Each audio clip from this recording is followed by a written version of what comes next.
All right, so the second or third object, I guess we should say, that we're going to examine the volume of is a sphere. Everybody's familiar with sphere. We deal with spheres in our everyday lives all the time. It's a ball, basically. So the volume formula for a sphere, volume equals 4/3 times pi r cubed this time. And r stands for radius, which goes from the very center of the ball to the outside. Similar to, you can see this would be a circle. If we were to cut the ball in half, this would be a circle. That radius would also be the radius of that circle.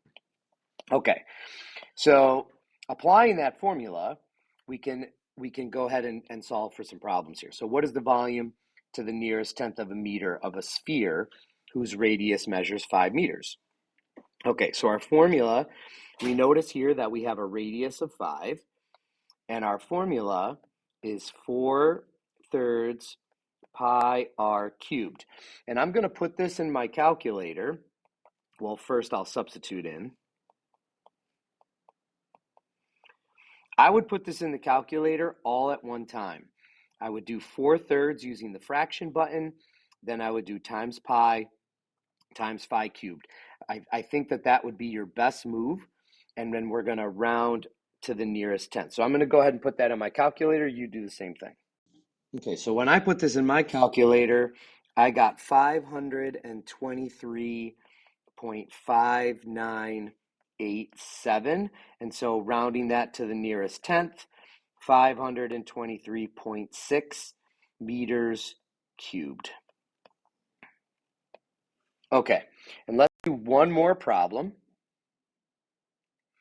So here we have that an official NBA basketball has a volume of 138 pi cubic inches. What is the radius to the nearest tenth? So now they're asking us to find the radius, but they're giving us the volume. So formula, volume equals 4/3 pi r cubed.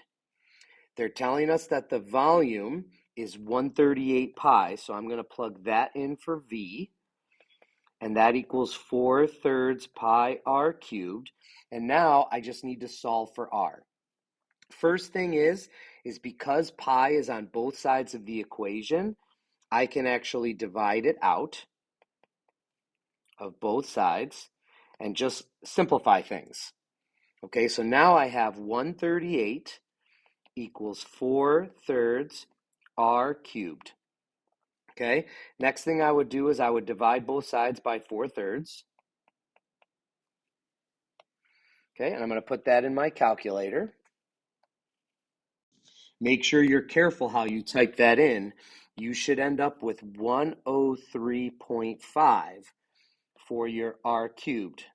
Okay, and then in order to get r by itself, if we just side note for a minute, if this was like 25 equals r squared, all of you know by now that in order to undo that, we would take the square root of both sides.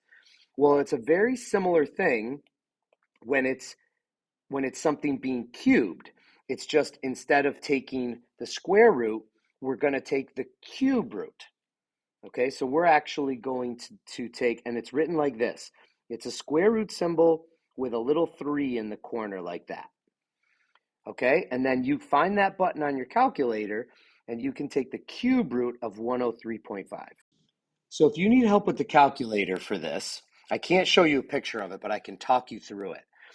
If you see the caret key, which is right above x squared on the left-hand side, if you push, don't push it yet, but if you push second, you'll notice that in blue, right above that caret key, is a square root symbol with an x on it. So what we're going to do is to get the cubed root, we're actually going to type 3 because we want the cube root. Then we're going to do second caret.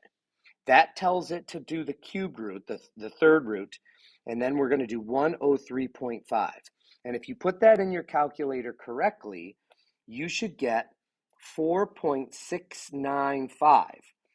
And the reason why that's the cube root of 103.5 is because if you do 4.695 cubed, which means 4.695 times 4.695 times 4.695, you'll get 103.5.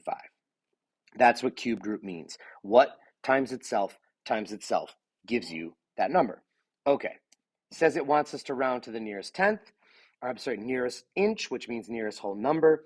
4.6 rounds to 5, so 5 inches is going to be the radius of the NBA basketball. And that's it.